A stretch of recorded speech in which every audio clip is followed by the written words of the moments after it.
Here's answers to the practice quiz on Lewis structures and VSEPR and all kinds of good things.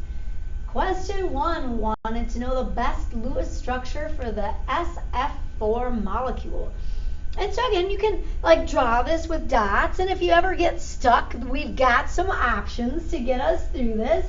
Sulfur usually has 6 valence electrons organized as 2 pairs and 2 singles. Normally, I would think about giving sulfur 2 bonds, but sulfur can extend the octet. It's in the 3rd energy level where d orbitals would be available. So we'll bond those 4 fluorine, and we'll be left with a lone pair. So we should have something like the 3rd one. Again, if you were stuck and you're like, gosh, this looks weird, try adding up all the electrons in the structure, the valence electrons. I should use 34. I can extend the octet of sulfur, but I cannot extend the octet of fluorine, only in the 2nd energy level where d orbitals would not be available. Number 2, how many lone pairs of electrons are on the sulfur atom in the sulfite ion? All right, so here's kind of a fun one to draw too. You can draw this one so many different ways. And you can try it by connecting the dots, and in the end it's a -2 ion, so you do get to add 2 more electrons. So you should have 26 total electrons in your structure. Oxygen can only take an octet, and the sulfur can extend. So whether you do a little trial and error or whether you start by connecting the dots, we should be able to give everybody an octet, except for the sulfur is going to have an extended when I use 26 electrons. This is kind of a fun one to draw too, because you can do single bonds, double bonds, you can do a combination of single bonds and double bonds, and in the end, to determine which structure is the best, we'd have to do formal charge, which we don't have to do with this particular question. All of them will have 3 bonds around the sulfur and 1 lone pair. Number 3, as the bond order between 2 covalently bonded atoms increases, which of the following decreases?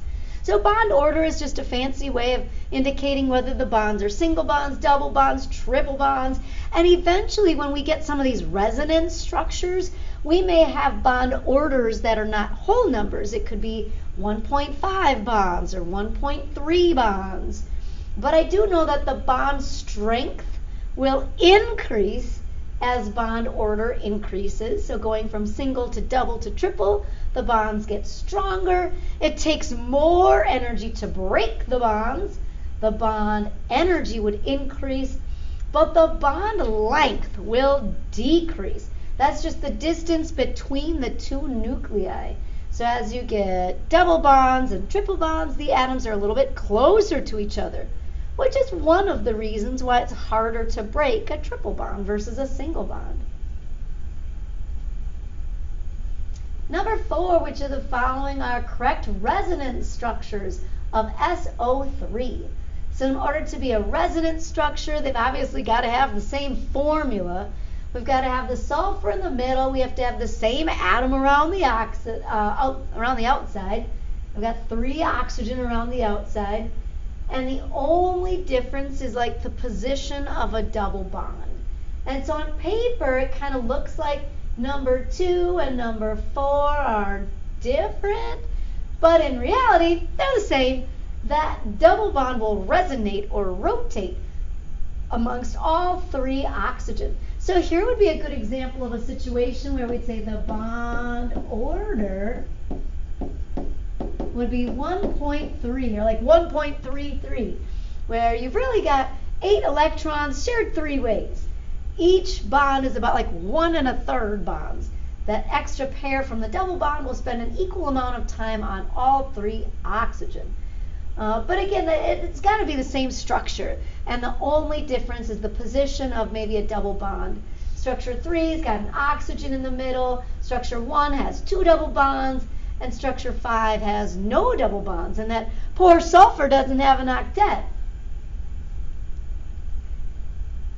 Question 5, formal charge. Which of the following is the best Lewis structure? So to do formal charge, you're going to take the number of valence electrons on the periodic table, like the normal number of valence electrons. Just look them up on the periodic table. And we're going to subtract the number of electrons assigned.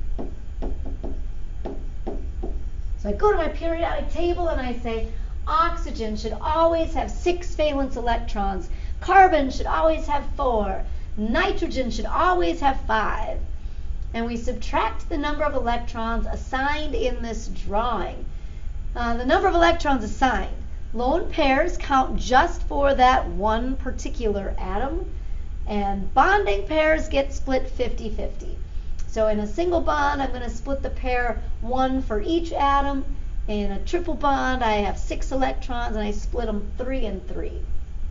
And so it takes a little time here, but I do have to go through and assign formal charges for the oxygen, the carbon, and the nitrogen in all 4 structures. All right, well, now that I got the formal charges, I'm looking for low numbers. So I'm looking for lots of zeros. So like maybe not the last one. There are no zeros. A zero means that you actually assigned the number of valence electrons that the atom would normally have carried. And so probably not the last one. There's no zeros. Maybe not the second one. I've got like a -2, which would mean that the nitrogen was assigned 2 extra electrons than it would normally carry. So maybe now it's between 1 and 3.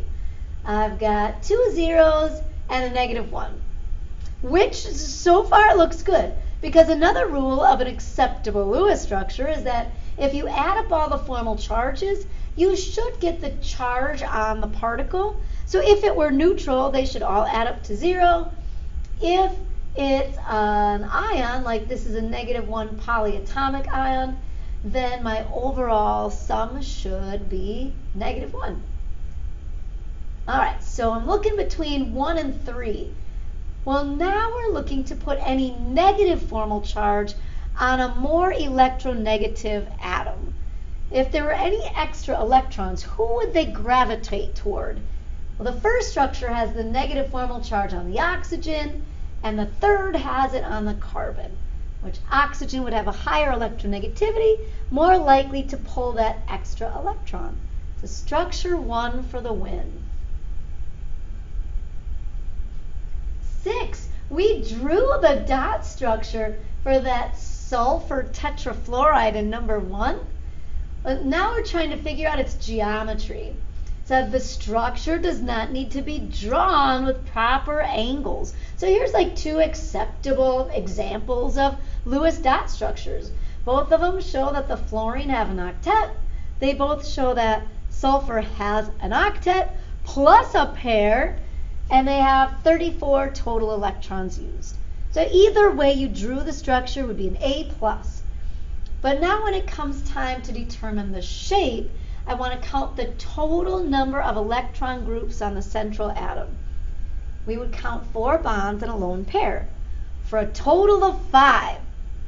And so we have to picture 5 as that trigonal bipyramid.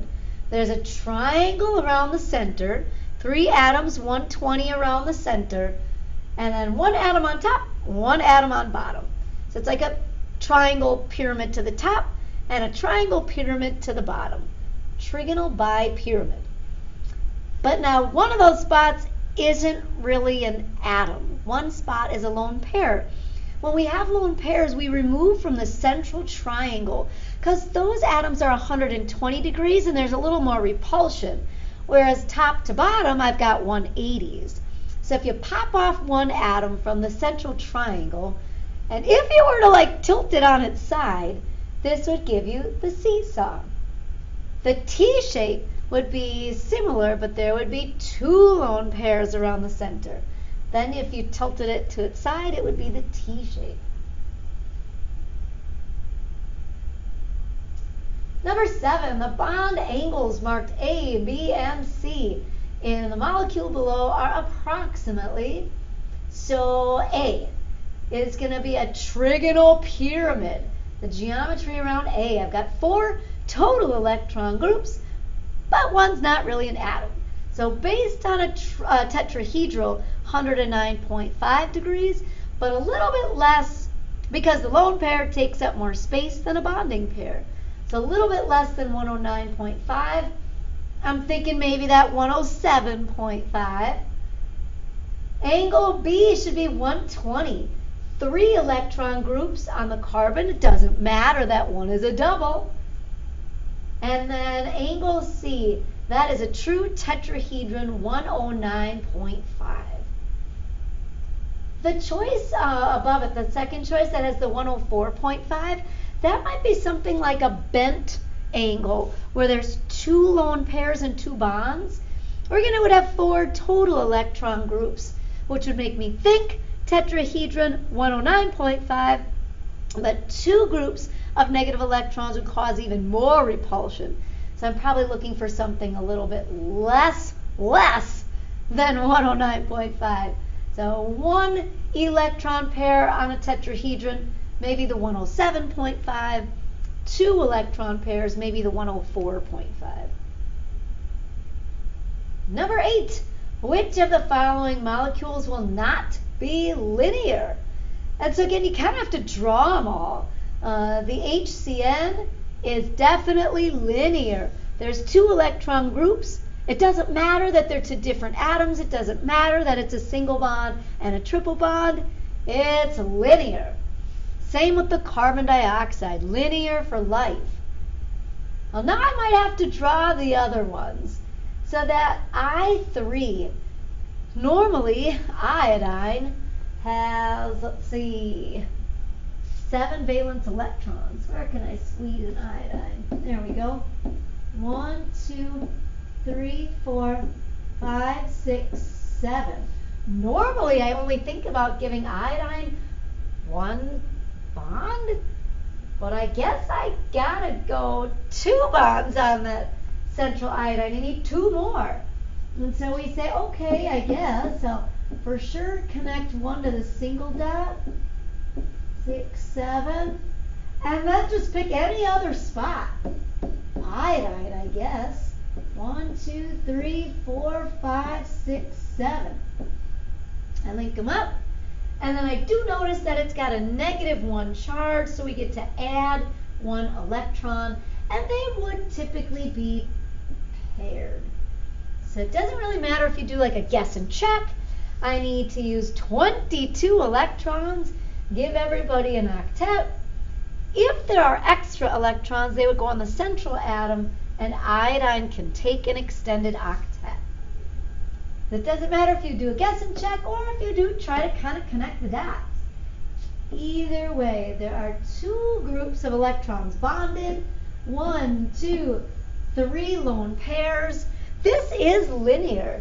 It's linear based on the trigonal bipyramid, but the triangle pyramid around the center is where you'd find those 3 lone pairs. So all 3 lone pairs just kind of repel each other equally, and all you'd have is the 1 atom on top and the 1 on bottom. It would be linear. But the SO2 is bent. The sulfur dioxide is bent. Now there's 2 different ways you could draw it, both using 18 total electrons. You could get this thing to work with a single bond and a double, or you could do 2 doubles. Either way, it's bent. Either way, there are 2 bonds and a lone pair. 2 bonds and a lone pair. Not linear. That extra lone pair causes more repulsion. It's bent. Now we'd have to do formal charge to now determine which of these structures is best.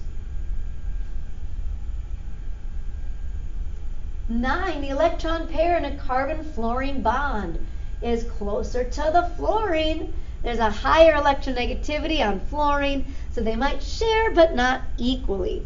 The electron pair pulled closer to the fluorine. Well then, when we indicate bond polarities, the atom with the higher electronegativity should always get that partial negative. So if it were the carbon-fluorine bond, the fluorine should have the partial negative and the carbon partial positive. Or in question 10, oxygen has a higher electronegativity than hydrogen. Oxygen should be partial negative and hydrogen partial positive. The negative goes on the atom with a higher electronegativity. 11. Which of the following will be a nonpolar molecule? Okay, so we can have polar bonds which don't share electrons equally, and you create these areas of charge. But depending on how those polar bonds are arranged around a central atom, the molecule could be overall nonpolar. We just got to see if those little poles will cancel. So in order to be a nonpolar molecule, we need equal poles at equal angles. All right, so a tetrahedron like CH3F would give me a nice symmetrical shape, equal angles, but we need equal poles at equal angles. And I know fluorine has the highest electronegativity on the whole periodic table, so fluorine is definitely going to pull on the electrons, and so that fluorine area is going to be a little bit negative, and the hydrogen area of the molecule would be a little positive. If all four bonds around the outside of a tetrahedron were the same, then they would cancel and it would be nonpolar. Xenon tetrafluoride is the winner. So xenon tetrafluoride is another goofy structure where you've got a noble gas, which wouldn't typically bond, but xenon is a pretty big atom. Its ionization energy is going to be low because the electrons are out in the 5th energy level. And I'm bonding it to fluorine, who has an insanely high electronegativity. So yeah, here's an example where we can bond a noble gas. We're going to end up with 6 electron groups around the central atom, but 2 are lone pairs. 6 would normally make me think that octahedron, where it's a square around the center, 4 atoms on the center, 1 on top, 1 on bottom. But now the lone pairs end up being the top and the bottom. And so what you're left with is that perfect like 90-degree square where those fluorine will pull at equal angles around the center, they'll balance each other, and it's nonpolar. Of course HCl is polar. There's only one bond and it's a polar bond. And that chlorine pentafluoride is also polar. There's 1, 2, 3, 4, 5, 6 electron groups on the center.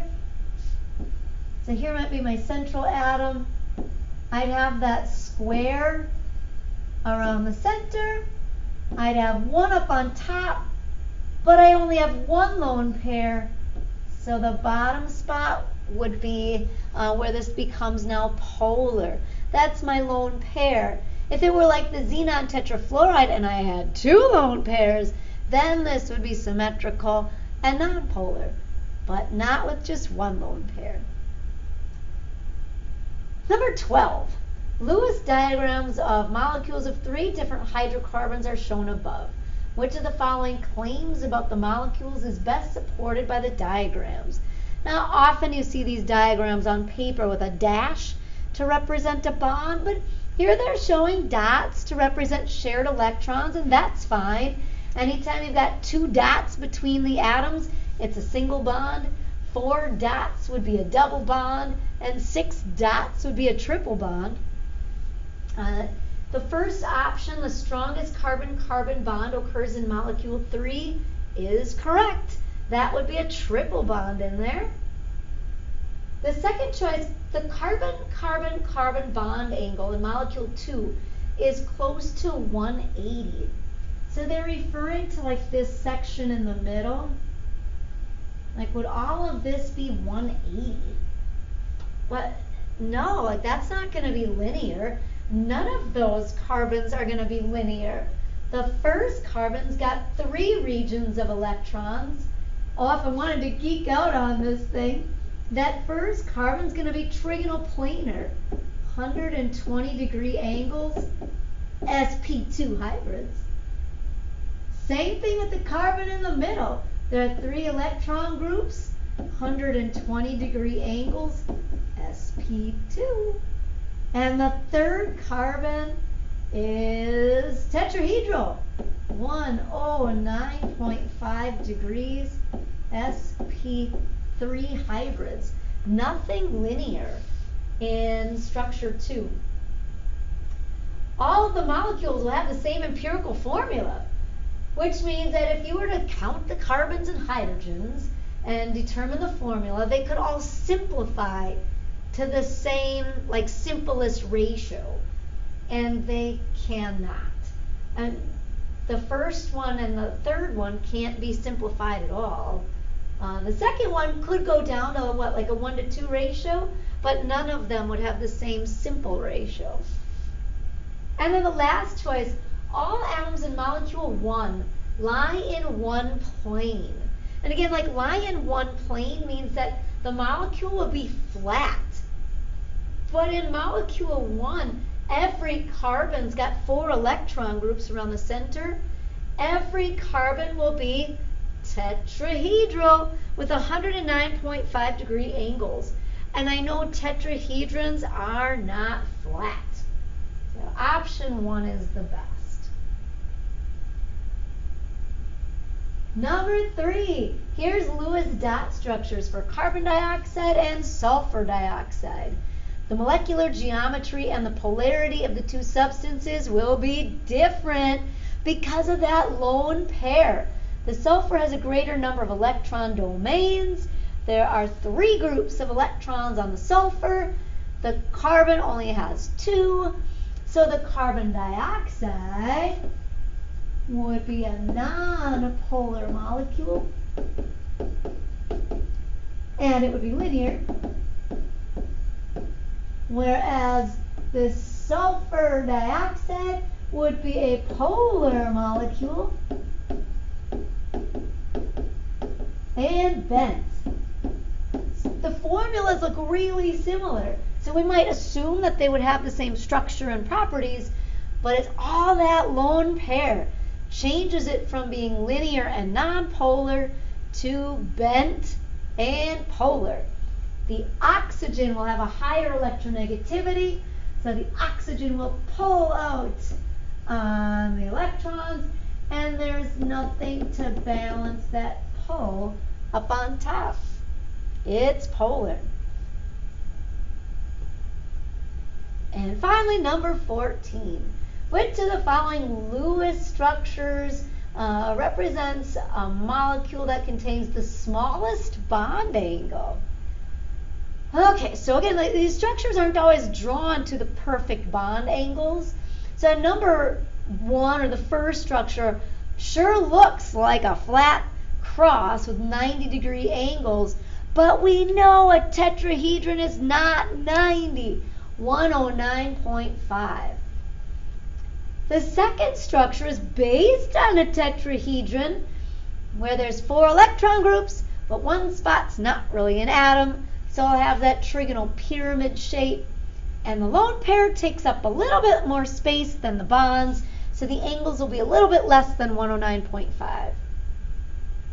The second 2 are both based on a trigonal planar structure where they both have 3 total electron groups around the center. Doesn't matter if they're single bonds or double bonds. 3 total electron groups, where the last one then is just a perfect 120-degree angle, but the third one with the lone pair would be slightly less than 120. So the smallest angle should be slightly less than the 109.5.